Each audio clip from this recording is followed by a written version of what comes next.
David Edwards, welcome to the Human Capital Innovations Podcast. Thank you. It's great to be here, John. It is a pleasure to be with you. I'm super excited to have a nice conversation with you today. You're joining us from Spokane, Washington area. I'm south of Salt Lake City in Utah. Today, we're going to be talking about taking the gamesmanship out of management and leadership and replacing it with authenticity and transparency. Now, this is actually a huge pet peeve of mine, the gamesmanship, the politicking, all of that happens in organizations. And it's inevitable. I mean, it's human nature. It's how organizations function. So we're never going to get completely rid of it. But man, so much time and energy is wasted in organizations around those things that are just not necessary. So let's find a way to mitigate that as much as possible. Let's get rid of it as much as possible, and then focus on things that actually matter. So these are the types of things we're going to be exploring in the conversation today. As we get started, I wanted to share David's bio with everybody. David Edwards worked in healthcare for 35 years. He took what he learned as CFO, COO, and CEO and built on it as he researched how to correct what is wrong with the healthcare system in America. His epiphany, consistent with his career, enduring principles, and the latest in behavioral science, led to the 10 principles of individual motivation. On these principles, applicable to all domains of life, individuals build lives of accomplishment, connection, and balance. Employers who offer the gift of these foundations help grow employees that are engaged, connected, and motivated. And I think that's fantastic. We can certainly talk about those 10 principles as we go throughout the conversation. Anything else you would like to share with listeners by way of your background or personal context before we dive on in further? I think we should just dive in. I mean, just a normal guy who's been in a bunch of different roles, but mostly in healthcare. I guess I had to say anything, it would be that I spent the first 6 years of my working career at what's called a community health center. And so these are nonprofit organizations that are very mission focused. And it was one of those things where you've heard the phrase, fish are the last to discover water. And I worked at it. I thought it was interesting. I enjoyed it. But I really didn't appreciate what I had. And after 6 years, we tripled in size. I went from being an accounting clerk to a business manager to the first finance director as the organization grew. But I was working 60, 70 hours a week in the Seattle area where we lived. I lived north of town and work was south of town. There was no such thing as telecommuting in those days. Modems were, this big. And cost thousands of dollars. But I finally went to my boss and I said, this is great. I love working here. I love doing this, but I'm never home. We're working some Saturdays. And I said, this isn't consistent with my values. And I don't think I can sustain this. I don't know my daughter who, is a year old. And we couldn't find a way to manage it. And I didn't want to move down that area, or my wife and I didn't. And so I had left. And I went to work for a place that nothing wrong with it. It was the cable company. And I left a $10 million organization that was mission focused and growing rapidly to work for a $500 million division of a multi-billion-dollar company that was also growing rapidly, but was very focused on making money. That was the mantra. That's really what we were about. And what I found was after, 6-8 months there, I was very unhappy. I worked hard because it's just who I am, but it was inconsistent with my own personal values. Just like working so many hours and never being around my family was inconsistent. But I never really had made this connection. And so, as often happens in life, we learn through kind of these experiences. For me, what my organization does and how they go about doing it is as important as making a paycheck. For me, at least, that became very, very important. And so then I spent the rest of my career working in different aspects of mostly then health-focused efforts, elder care, cardiology, so cardiovascular care, primary care. And then the last 10 years, probably, I've really loved being a part of this, I want to call it a movement, if you will, of whole person care. This idea that, John, when you were born and when I was born, and all of our listeners, right? It's shocking to think about it, but the head, the mouth, the shoulders, the cardiovascular system, the endocrine, all of these things, we're all connected. And you cannot influence the one without influencing the other, which I love this. It's kind of like this natural metaphor, right? Everything we do in one area influences the other areas. And so this idea that we're all one and that the health system should be designed, in fact, around you as a whole person, not you as a mouth or a mind or shoulders or your prostate, or as that gets more important to me as I get older. We're all whole people. And so this work and kind of reading on this and trying to design business around this way that reality actually is has been gratifying and a real learning journey for me. Well, thank you for that background. Super interesting. You've certainly lived a rich life and had a wonderful career doing a lot of really great things. I've had similar experiences. I'm younger, so I haven't had, all of the life experience that you've had. But I've been in organizations where I felt like it was very mission driven. I've been in other organizations that were, there's nothing wrong with profit, but being solely profit driven. And yeah, I struggled, and that's part of who I am. And I recognize other people wouldn't have that same struggle, but for me, that it just didn't resonate. I didn't find myself at home there. And lo and behold, I didn't last very long in this one particular organization that I'm thinking of. And ironically, it was a media company as well. And that's fine, right? We need people in all walks, all styles, people who like different things. But recognizing that early on was important for me so that I could get into something that resonated more, where I could feel the passion, where I could get up every morning excited to go to work rather than dreading it. All of those things, have played out as an important aspect for me. Yeah, that's great. And I think most people have those kinds of experiences. And if we don't, we might want to work on our awareness, right? Because if you have no qualms about anything that's going on and everything's kind of okay, well, not everything is okay. And I'm not talking about ruminating on stuff and, getting overwhelmed by all the garbage that goes on at work or around us outside of work. But, there is a place, I think, for all of us to be a little bit thoughtful, a little bit mindful. And as a habit, that develops our prefrontal cortex, increases our awareness. And frankly, in that process, it may seem like it holds you back. It's kind of like values. Values, they hold us back.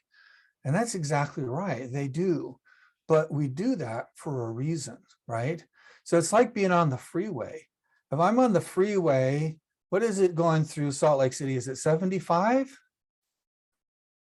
It's good question. 70 most of the way. Some parts of that stretch of I-15 is 75. It even gets 80 as you go further to southern Utah.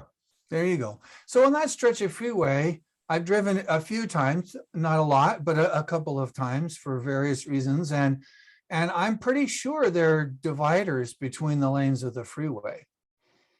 And then even within, all the traffic going this way, there's like 4 or 5 lanes wide, and we have little lines, yellow lines in between those lanes, and we put little strips in there, and we have police who say, you're going too fast.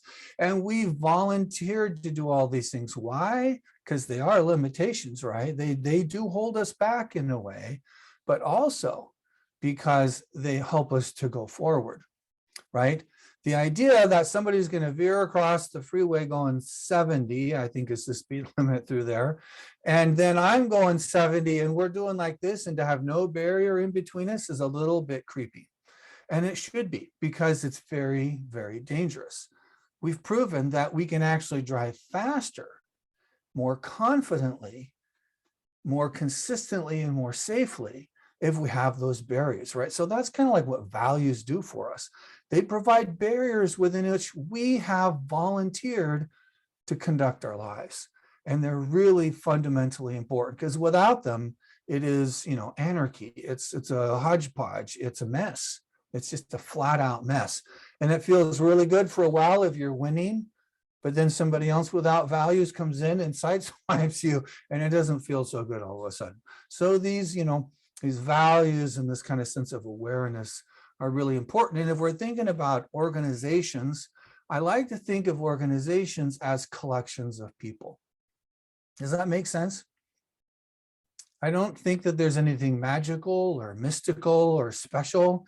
I mean, the courts may have given corporations, some extra benefits, but beyond that, individuals, there are, if you will, laws, there are principles by which our lives are conducted. When we ignore those enduring principles, we do so to our own expense, at our own cost, and at the cost of those around us. It's the same in companies. As a collection of individuals who have banded together for some common purpose, and it may be as a media company, it may be as a consultancy, it may be as a healthcare organization, or you may make widgets or tires or whatever it happens to be. It doesn't matter, right? A company is simply a collection of individuals who have volunteered to come together to accomplish some goal. And each of us within that goal has a different role, right? So I may be, I was a CEO at the last organization, and we had a finance person, and then they had finance people under her who, performed various roles. We had receptionists, and we had doctors and nurses and therapists and community health workers and all these various roles. But what we all had in common was that we are human beings, and that we had agreed at some point that these purposes that the organization stood for, its mission, its vision, and its values, were something that resonated with us as individuals. And I think as we look at this idea of reducing gamesmanship, and I think introducing and nurturing individual leadership, that these are the foundations that the best run, if you will, holistic thinking organizations are built. And so it's not the trivial, I was in a healthcare organization. It was a nonprofit charitable organization. And on the backs of their business cards, they had written their mission statement and their core values, which was great. But it took me about an hour to realize that this was, for the sake of marketing, not what they were living, right? So there was a disconnect, there was a disjoint between what they espoused on paper and what they were actually living. So I'm going to suggest that at these organizations, the amount of monkey business is inevitable, because people don't have a solid foundation on which to build. If your mission, vision, and values aren't solid, aren't lived, aren't real, aren't talked about, aren't encouraged, in fact, held accountable for, and if you don't recruit for those things, and if it's not a big deal, right? And from the very beginning, through all the various processes of the organization, through eventual termination, since we'll all be terminated at someday, either voluntarily or not. But if we don't have all of those processes lined up consistent with those principles that we've espoused, we're in big trouble from the very beginning. Does that make sense, John? And yeah, absolutely. I feel a little bit, I have to tell you, I'll say it out loud, I feel a little bit self-conscious because you have a PhD and I don't. And No. There's nothing magical about a PhD. So I appreciate your wisdom, your insight through tons of lived experience, which is incredibly valuable. And so much of what you just said resonated so well with me. You mentioned values as, did you say limitations maybe? Guidelines. Guidelines. Yeah. And I think of values as scaffolding. Okay. It's just a different metaphor for the same idea, really. But I think of it as scaffolding. So when I have that structure, those guidelines in place, it actually allows me to do more safely, more efficiently, more effectively. And it's just like scaffolding when you're doing work on a building. Or, I think about scaffolding as I'm leading my people, that I want to create an environment of safety, where they have the structures, the mechanisms in place to help them to be successful without me micromanaging them all the time. That's about me building scaffolding. I see values as a big part of that scaffolding, but whether it's in our personal lives, whether it's in our work life, or how we lead a team, we need to have those values, be clear-eyed about them, communicate them effectively, create the guidelines, create the scaffolding, the expectations, the norms, all those things, so that people can then function in a way that's at least somewhat predictable, where they know that if they do certain things, that they can, reasonably have a reasonable assurance that it's going to work in a particular way, that helps to motivate people. And so all of that, I think, really resonates with me. And towards the tail end of that last comment, you talked about the gamesmanship piece. And I want to spend the rest of our time talking about that. The gamesmanship that happens in organizations, sometimes we term it as organizational politics. And there's healthy competition, there's healthy gamesmanship, there's healthy politics, and it's inevitable. It happens in all organizations. It happens in any human relationship. But it can be very unhealthy, and it can be taken to extremes where it really undermines the values and the mission and the purpose of the organization. So what are some of your thoughts around how we can mitigate unhealthy gamesmanship or politicking within organizations, so we can spend more time focusing on what actually matters, providing, innovating, creating, and providing value to the market? Again, I think those foundations that we mentioned is a starting place. So real lived mission, vision, and values. And then alignment of systems and processes. And so if you're especially in like human resources, policies, and procedures, and this happens much more frequently at larger organizations, right? Because larger organizations tend to rule much more by command and control. Do this, and then you're a good employee. Versus here's why we exist, and this is our expectations of how we will treat each other, like our values, how we will treat our customers, whether they are customers or patients or clients or whatever word we use, right? But those who come to us to get some help from us for whatever it is their needs are, right? And so whatever the word is, if we're aligned with them, the gamesmanship is going to be much less. But the first time that you have an employee who then starts to take some risks, right? And they say, I did this because it's consistent with our values and our purpose, but it wasn't consistent with policy. And then they either get in trouble or they don't, right? Because they'll either succeed in doing that when they take a risk, or they might fail, right? And so then I think organizations, this has been around, this is not new, right? So if we say we succeeded, yay, what did we learn from that, right?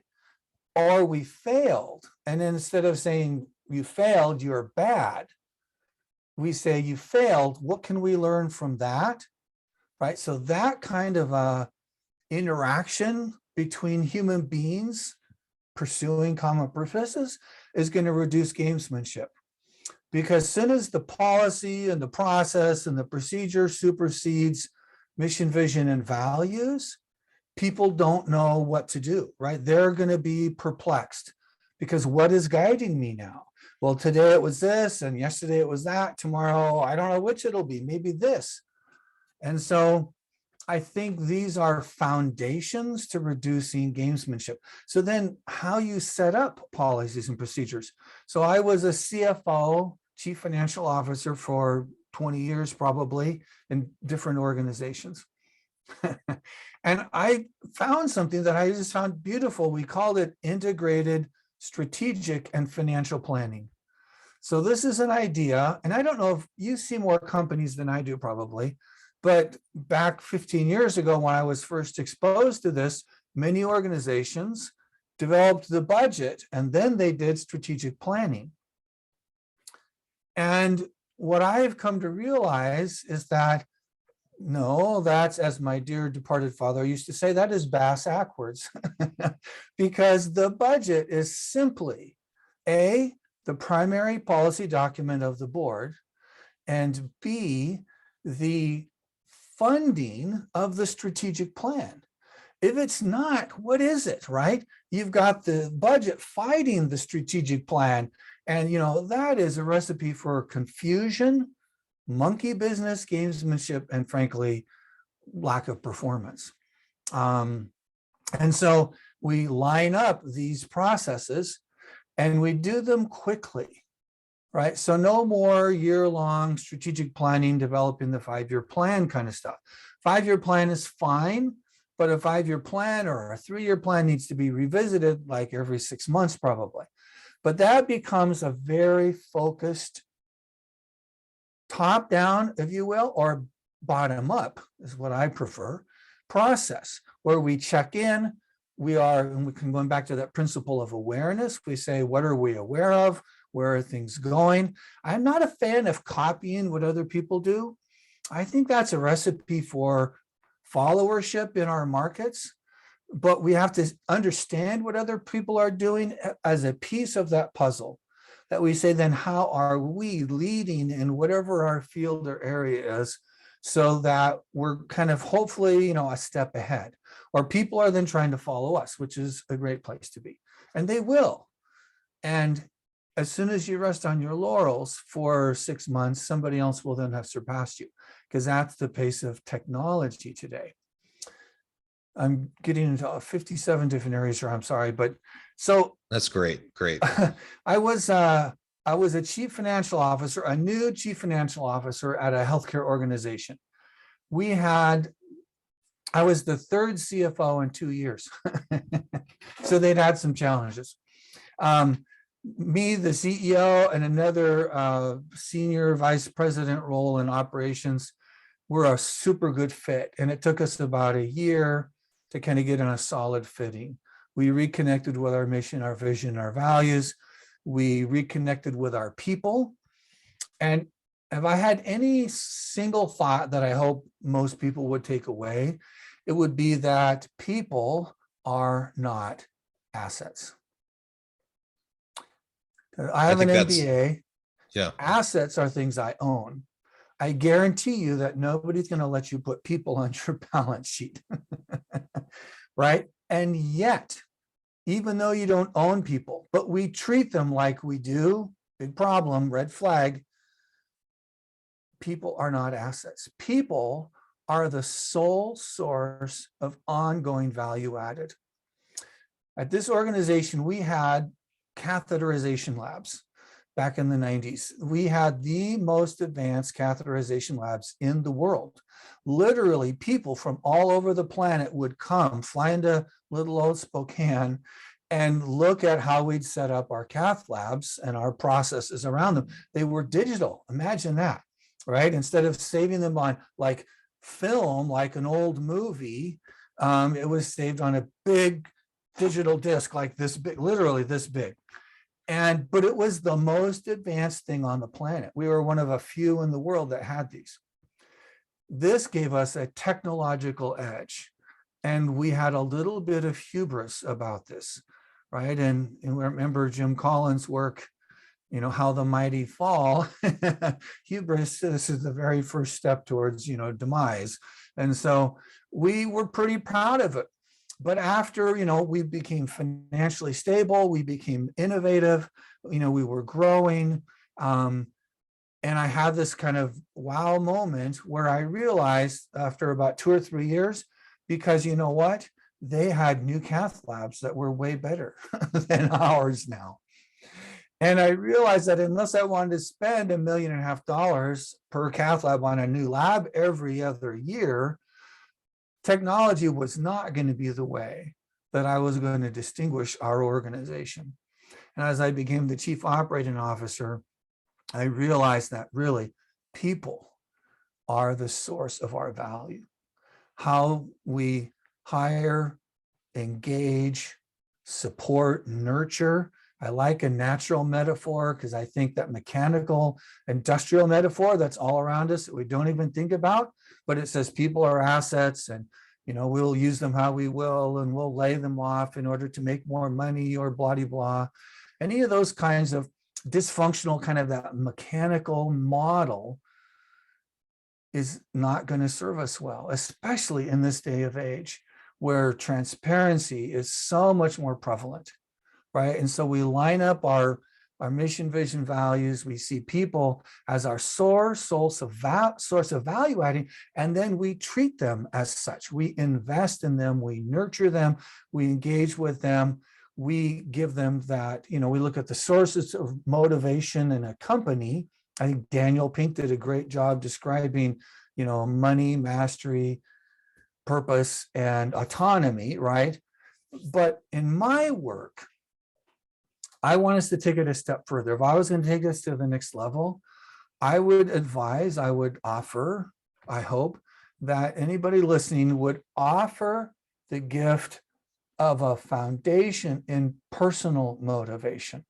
This isn't company motivation. It isn't looking at your people really as assets, but even as just value-added partners, as human beings whom, if you help them develop personal or intrinsic motivation, are going to have more meaning in their lives. They're going to have more focus in their life. They are going to be capable of meaningfully engaging from their own values to the organization's values, which they are living their own and you're living yours. And you start to see these foundations of human beings coming together. We are optimizing. I hate maximizing because that's such a kind of a profit-driven kind of word, but we optimize human development as we then optimize the way the organization is set up to take advantage of that individual personal human development. And we grow our organization in this way, more like an orchard than a machine. So we nurture, we provide sunshine, we provide nutrients. We recognize that not all trees are the same, and we adapt based upon that. We look at compensation structures, and again, they have to be a little more flexible. We just, we start thinking of our organizations in this fundamentally different way that's contrary to the milieu, that fish in the water kind of idea that we've evolved through, these last 300 plus years, and start to say that is inconsistent with the way human beings actually are. It's inconsistent with reality. Let's get back in touch with reality. And I think it will do great things for our companies, for our people, for our communities, and for society as a whole. I love that, David. So much there, so beautiful, well said. I really appreciate you taking the time to chat with me and share these insights with me and my listeners. I note the time and I'm going to have to let you go. But before we wrap up for today, I just wanted to give you a chance to share with listeners how they can connect with you, find out more about your work, and then give us a final word on the topic for today. So I have a website. It's an author website. It's simply my name. So www.davidredwards.com. And I'm on LinkedIn, I'm on Facebook, so David R. Edwards. And my book is right now, it's on Amazon in ebook and paperback. It's called New You, Who Knew? And it's about creating this alignment at an individual personal level where we uncover our personal motivation. And it's quite different. Some of the themes will sound similar, but I haven't found anything that pulls them all together, all 10 of these enduring principles. A final thought. Whoever you are, your life matters. Whatever your circumstances, right? Circumstances will change. They swirl around us. But whoever you are, whatever your circumstances, your life matters. I think that's fundamentally important. And from that foundation, we can only build and grow. I love it. Thank you, David. It has been a pleasure. I encourage listeners to reach out, to get connected, find out more about what David can do for you. And as always, I hope everyone can stay healthy and safe. They can find meaning and purpose at work each and every day. And I hope you all have a great week.